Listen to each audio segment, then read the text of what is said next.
Moraï Rabotai, Shalom Aleichem. Nous allons ensemble étudier un petit peu, Be'ezrat Hashem, Naaseh Ben Hatzliach, les psukim de Parashat Beshalach que nous allons lire ce Shabbat, Be'ezrat Hashem. Alors, euh, une paracha qui est une paracha relativement riche. D'abord, c'est la sortie d'Égypte physique. Les Bnei Israël sortent d'Égypte, effectivement, hein, dans cette paracha. C'est également la paracha de la poursuite de Pharaon avec ses 600 chars de combat après qu'il ait compris l'erreur qu'il a fait. Alors, il y a beaucoup de paroles de nos maîtres sur ce revirement de situation, alors que dans la paracha précédente, Pharaon a dit « Kumu utsus », levez-vous et sortez, et que les Égyptiens, sur l'injonction d'Hachem, lorsqu'il dit que le peuple a trouvé grâce aux yeux des Égyptiens, les ont couverts d'or et d'argent, tout ça avait l'air de se passer relativement bien, les choses étaient enfin claires pour Pharaon, et Pitom, qu'est-ce que Pharaon dit? Si nous, qu'est-ce que nous avons fait? Nous avons laissé partir les Bnei Israël. On ne comprend pas bien ce revirement, mais rapidement, qu'est-ce qui se passe? On va nous dire ici, alors que Akadosh Baruch Hu va détourner les Bnei Israël de leur chemin initial vers le mont Sinaï afin de recevoir la Torah, plutôt que de prendre un chemin très court, eh bien, ainsi que le dit le Passouk, qui karov ou, on va revenir sur ce karov ou, eh bien, Akadosh Baruch Hu décide d'allonger le chemin et de faire en sorte que les Bnei Israël se retrouvent coincés, vous le savez tous, dans le désert, entre la mer et les chars de Pharaon. Lorsque Pharaon apprend que les Bnei Israël sont nevuchim bamidbar, ils sont enfermés littéralement, ils sont piégés dans le désert, il a la réflexion suivante de se dire, eh bien finalement nous avons cru que nous avions baissé la garde, nous avions baissé la tête, nous étions à genoux face à Kadosh Baruch Hu. Au final, non. Puisque s'il les avait sortis pour les sauver, il ne les aurait pas coincés dans un désert entre la mer et nous. Et donc, c'est évident que nous avons fait une erreur. On a peut-être eu un moment d'égarement, chas v'shalom, diplé. Peut-être qu'on a pu les expliquer là-bas, comme certains scientifiques veulent absolument tout expliquer par la science, ce qui n'est pas spécialement un problème, la science n'étant ni plus ni moins que des règles qu'Akadosh Baruch Hu a mis dans son monde. Et bien là aussi, on a peut-être peut-être Pharaon a pensé que bien tout cela n'était que le fruit de son imagination ou que tout cela était complètement fou. La preuve, ils sont bloqués dans le désert, donc nous allons les poursuivre et les ramener afin qu'ils continuent à être esclaves. Et c'est d'ailleurs l'explication du premier verset auquel nous allons nous intéresser. Vaihi beshalach paro, vaihi, lorsque la Torah emploie ce terme de vaihi, nous dit Rashi, il s'agit de la chose tsahar. Vaihi annonce une catastrophe imminente. Or, la question est posée même par Rashi et par le Or HaChaim Akadosh. Qu'est-ce qu'il peut y avoir de plus heureux, joyeux que la libération, enfin la Géoula? Imaginons-nous une seconde que lorsque la nôtre viendra, Be'ezrat Hashem bimhera beyamenu amen, nous disions Vaihi, voilà, quelle catastrophe, on sort de l'esclavage. C'est une question étonnante à laquelle nous allons revenir, mais en tout état de cause, Pharaon se dit, écoute, non, il est évident que Kadosh Baruch Hu n'arrivera pas à les sauver, donc on lance après les Bnei Israël 600 chars armés jusqu'aux dents de ses meilleurs soldats afin de ramener les Bnei Israël en esclavage. Dans cette paracha, donc, on va trouver également l'ouverture de la mer des joncs, Kriyat Yamsouf. On appelle ce Shabbat Shira, puisque nous allons retrouver la Shira de Moshe et des Bnei Israël dans les colonnes du Sefer Torah. Az Yashir Moshe ou Bnei Israël, Tashira Azot Lachem. Alors chantera Moshe. Alors là aussi, on ne fera pas de détour par la Shira qui nécessiterait une vie entière à l'expliquer, mais en tout état de cause, on va avoir cet épisode fameux de l'ouverture de la mer des joncs avec tous les midrashim qui nous racontent les quantités de miracles que les Bnei Israël ont vu pendant cette ouverture. Nous avons également dans cette paracha, le démarrage, si on peut dire, de la manne. Les Bnei Israël vont recevoir leur nourriture quotidienne des mains d'Hachem lui-même, du ciel. Cette manne, ce pain qui tombe devant chaque tente des Bnei Israël, à mesure de leurs besoins au quotidien, hein, on fera les détails, là non plus on n'expliquera pas aujourd'hui, je vous engage à aller voir comment Akadosh Baruch Hu va donner à manger à ses enfants tous les jours, sans effort. Le tzaddik trouvera la nourriture devant chez lui, celui qui devra s'améliorer la trouvera un petit peu plus loin. L'ordre étant de ne manger que ce dont on a besoin chaque jour. Le vendredi, on prendra 2 parts afin de ne pas récolter Shabbat, pour ne pas profaner le Shabbat. Nous avons également dans cette paracha l'épisode de Memeriva, les Bnei Israël, eh bien, ont soif, il n'y a pas d'eau. Et le premier épisode du rocher, Moshe Rabbeinu va frapper sur injonction d'Hachem le rocher. Cette fois, frapper le rocher lui est permis. Ça lui sera reproché dans un autre épisode, dans une autre paracha. Mais là, en tout cas, il frappe et l'eau eh bien, va jaillir. Et nous avons également, pour finir cette paracha, la guerre contre Amalek. Là aussi, énormément de choses à apprendre. Amalek s'attaquera à la queue du convoi, à ceux qui faiblissent, à ceux qui sont faibles.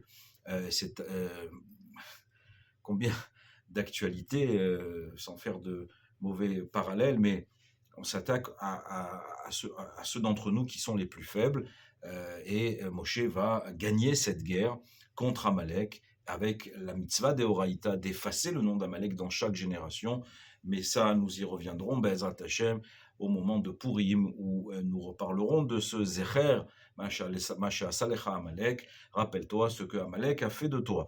Ce que je voudrais que nous fassions, Moraï Verabotai, avec l'aide d'Akadosh Baruch Hu et votre permission également, c'est de nous intéresser à ces psukim, donc 17 et 18 de la paracha de Béchalach, Vahi Béchalach Paro et Ta'am, Velo Nacham Elohim derech Eretz Pelishtin, et ce fut lorsque Pharaon renvoya le peuple, et il ne laissa pas, Akadosh Baruch Hu, Elohim, derech Eretz Pelishtim, il ne le laissa pas passer par le pays des Pelishtim, car il est très près, qui Amar Elohim, qui Dieu a dit, Peigne Nachem Ha'am, peut-être que le peuple, pour ne pas que le peuple, ne voit Bir'ota Milchama Veshavu Mitzrayim.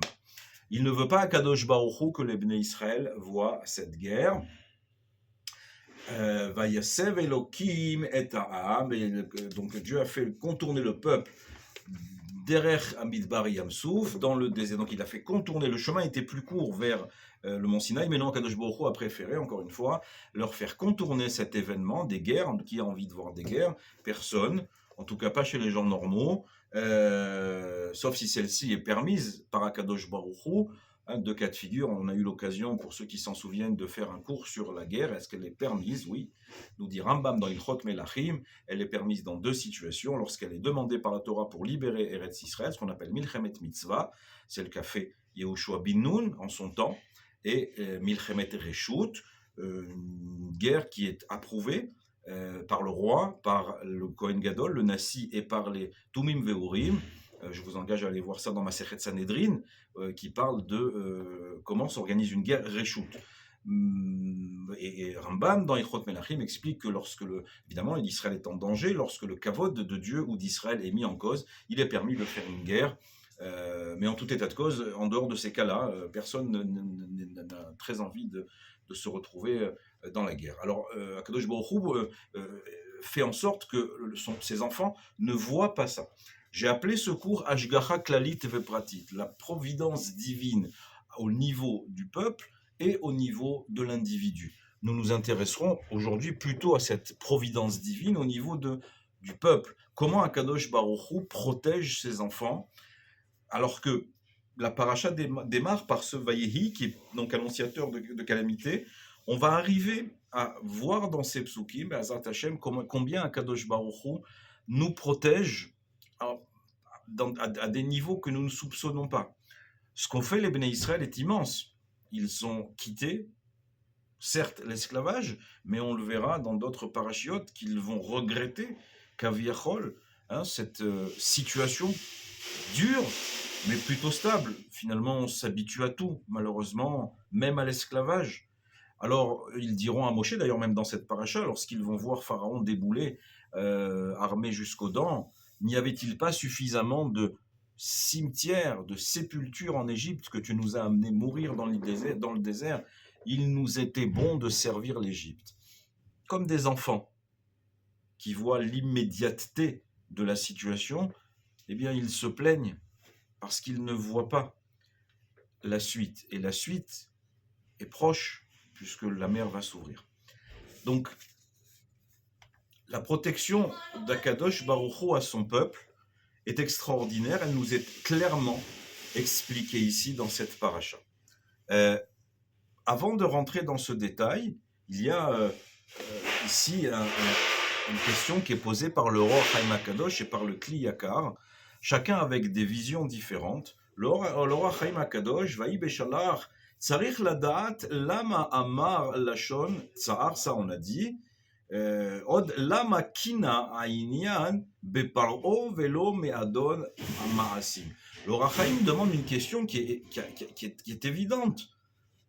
Vaïhi Beshalach Paro et Am. Et ce fut quand Pharaon a renvoyé le peuple.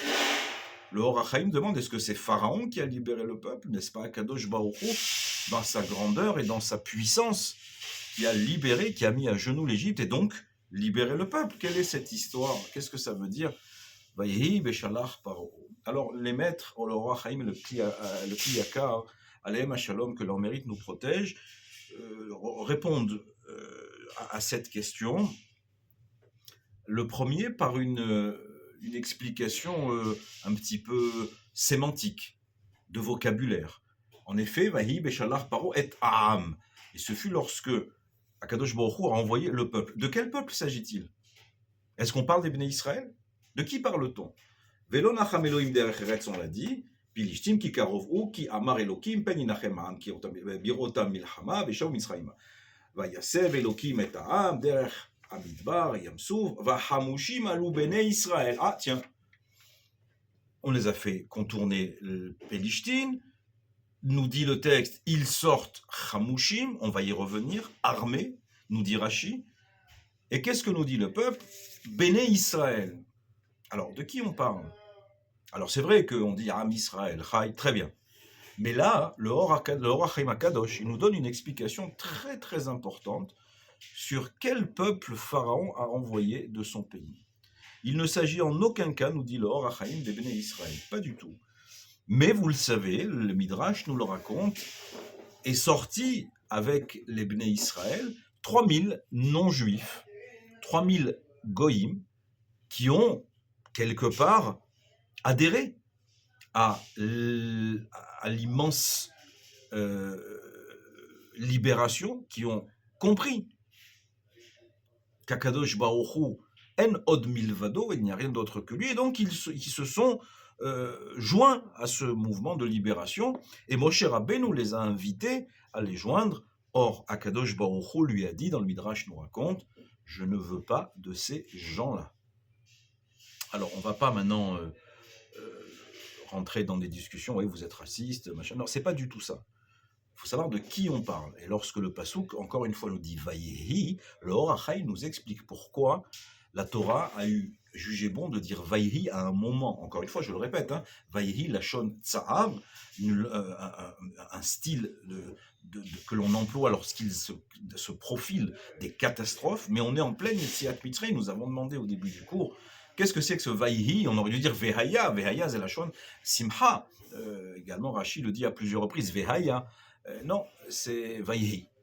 Eh bien, le Or HaChaim fait une relation avec ce Ham que Pharaon va envoyer. Ce Ham qui n'est pas le Ham Israël, qui est le Erev Rav, le peuple, la multitude. Hein, on va traduire ça comme ça. Ces gens qui, certainement, ont agi de bonne foi, en disant, mais oui, voilà, l'évidence est là, Kadosh Baruch Hu et Milvado, on va suivre ces Juifs-là. Or, nous dit le Or HaChaim, tous les malheurs des Bnei Israël qui vont survenir pendant leur errance dans le désert, presque 40 ans, 38 ans plus 2 ans, 40 ans donc, oui, en effet, tout cela n'a été institué, n'a été fomenté, entre guillemets, n'a été inspiré que par ce Erev Rav. Pourquoi? Parce que c'est un peuple qui ne connaît pas Dieu, or, et qui n'a pas d'ancêtre, n'a pas de transmission. Qu'est-ce qu'il a connu, ce peuple? Et ce n'est pas un reproche, c'est une réalité. C'est un peuple qui n'a connu que l'idolâtrie, la magie, la sorcellerie, la débauche, l'Égypte, quoi. et d'un coup, il vient passer à la vérité, alors on n'est peut-être pas encore bien prêt à assumer cette vérité. Ah, vous me direz, mais les Bnei Israël, ainsi que l'ont dit les Malachim, devant justement l'ouverture de la mer, Elu ofde avodazara, Elu ofde avodazara. Les Bnei Israël, malheureusement aussi, étaient tombés à un degré de faute et d'impureté terrible, au point que Akadosh Baruch Hu a raccourci l'esclavage afin de ne pas perdre son futur peuple. Mais nous, et ça on l'avait dit aussi dans d'autres circonstances, nos ancêtres, c'est Abraham, Yitzhak et Yaakov, c'est la Tsurat Adam.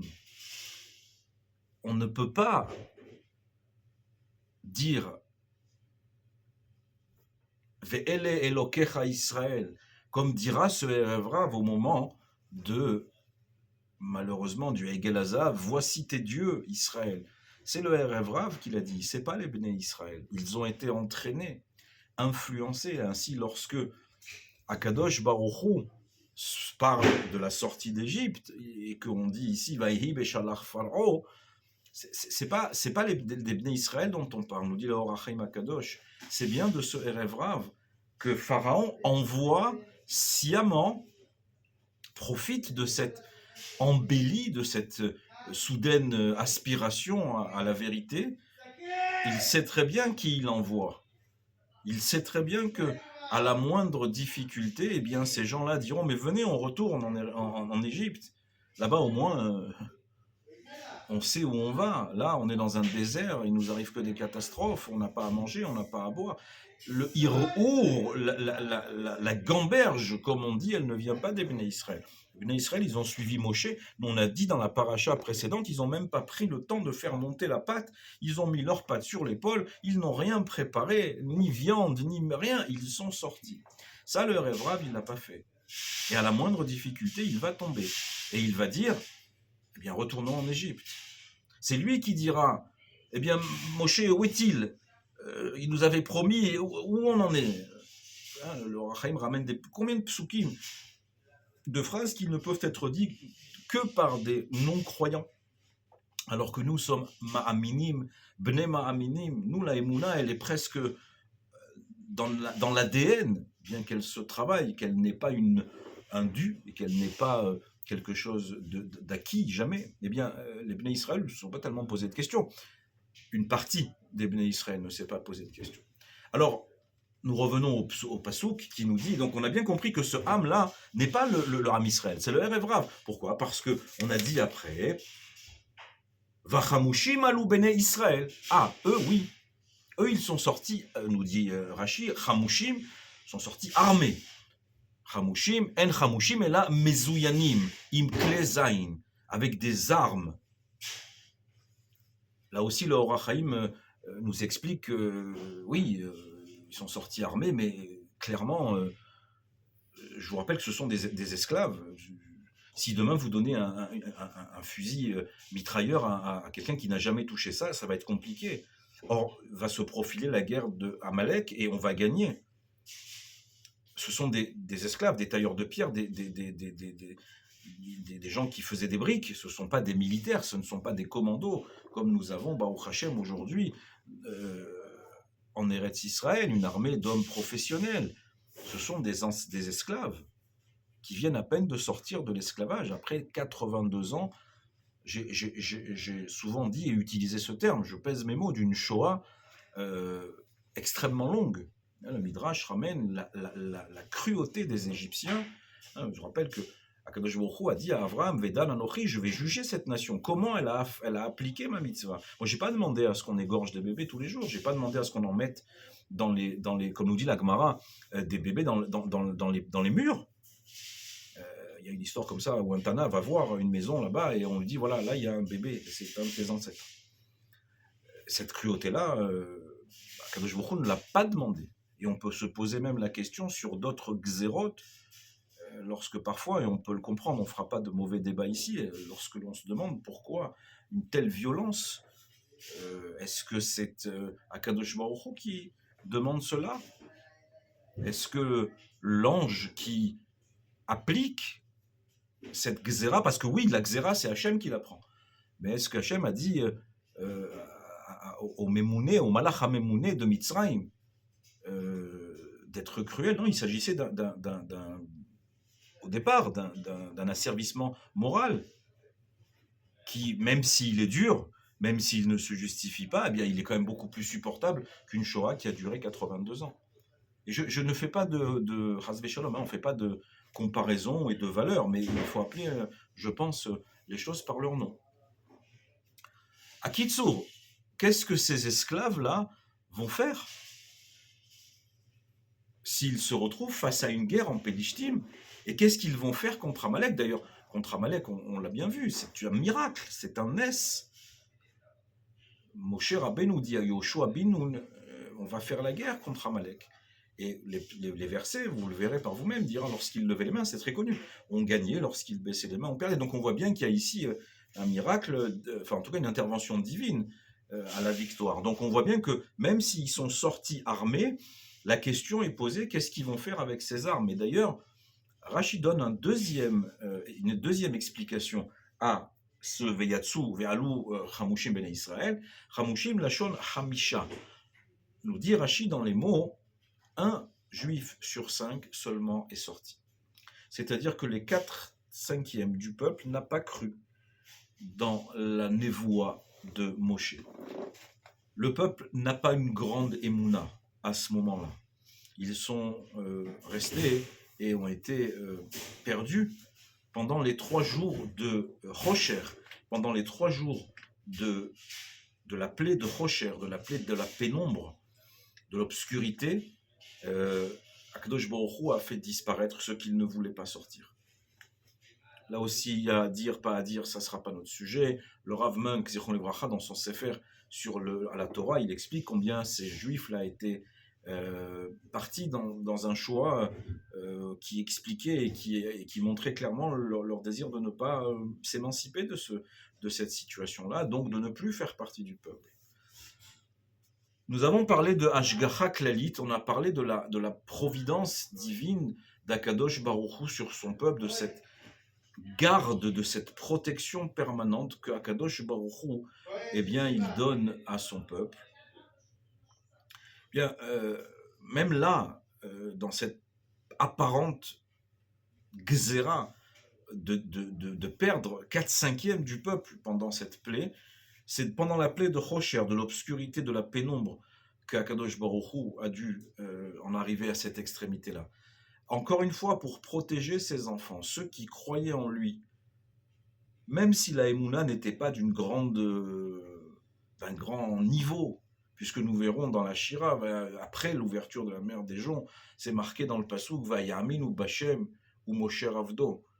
Après l'ouverture de la mer des Joncs, ils croiront en Dieu et en son prophète Moshe. Rendez-vous compte le parcours qu'il a fallu, la patience qu'il faut à Kadosh Baruch Hu après 10 plaies. Encore une fois, il aurait pu les sortir. Les 10 plaies ne sont intervenues que pour ancrer, développer la Emouna au sein des Bnei Israël, et ce n'est qu'après, entre guillemets, le miracle incroyable, les miracles de Kriyat Yam-Souf, que Vayamin ou Bachem ou Moshe Avdo. Nous avançons un petit peu dans notre réflexion. Donc le Hakadosh, le Akadosh nous dit, ils sont sortis armés. Mais armés de quoi? Les armes, ça ne peut pas être ça, puisque, encore une fois, Hachem va les détourner d'une guerre s'ils étaient armés. Il n'y aurait pas eu de crainte d'Hachem de les faire passer par là. La guerre d'Amalek, elle va être gagnée par la volonté d'Hachem et par la manifestation de cette volonté par son prophète en levant et baissant les mains. À quoi servent ces armes donc?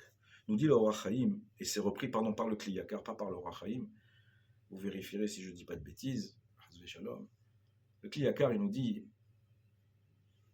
ils étaient armés malgré tout de cette foi, d'une foi, même si elle n'était pas cette émouna la plus grande. Cette émouna, il l'avait. Et pour ça, Akadosh Baruch Hu a pris en compte quelque part voir une guerre, le peuple juif accompagné de ce Erev Rav, avec une foi certes existante mais faible, vacillante. Est-ce qu'il ne vaudrait mieux pas allonger, faire un détour? Parfois dans la vie, il faut peut-être ne pas affronter la situation de manière frontale, si on n'est pas prêt, mais peut-être faire un petit détour par des chemins peut-être un peu plus longs, mais qui arriveront à la bonne destination. Akadosh Baruch Hu, il aime tellement ses enfants qu'il sait très bien qu'ils risquent de se dire bah, attends, on s'en va, on retourne en Eretz. Qu'est-ce qu'on va faire avec des armes? On ne sait pas, nous. On est des esclaves. On n'a pas encore cette ma'ala d'abord, on n'a pas reçu la Torah. On n'a pas encore vu l'ouverture de la mer. À Kitsour, Hachem, il les protège. Il leur dit, bon, mes enfants, on va détourner un petit peu le chemin parce que j'ai peur que vous soyez influencés et dans le mauvais sens. Là aussi, il y a encore, dis-moi qui tu fréquentes, je te dirai qui tu es. Il faut faire très attention, Moraï Verabotaï, les fréquentations. On ne parle de personne en particulier, mais la Torah nous met en garde. Attention à qui tu fréquentes parce que même si c'est fait de manière très gentille, on imagine que ces gens-là, ils sont sortis aussi avec nous. Mais à la première difficulté, fuite. Venez, on retourne en Égypte. Non, on ne retourne pas en Égypte. On ne retourne pas en Égypte. Alors parfois, il faut peut-être prendre un peu de recul, peut-être prendre un chemin un peu différent, et je vais vous donner un avis qui n'engage que moi. Peut-être parfois, il faut des gens qui sont très motivés, qui font des tchouvot magnifiques. Et Baruch Hashem, que Dieu les aide et leur fasse voir toute la douceur de cette Torah. Mais parfois, il faut y aller doucement. Parfois, on a une famille qui ne suit pas, une épouse ou un époux qui ne suit pas. Alors, il faut y aller doucement, peut-être prendre des chemins un petit peu plus détournés, un peu plus longs. Il en va de même dans les relations qu'on peut avoir avec sa famille, ses enfants, sa femme, ses amis, dans son travail. On peut aller droit au but et hop là, mettre un coin. Il y a des gens qui sont comme ça.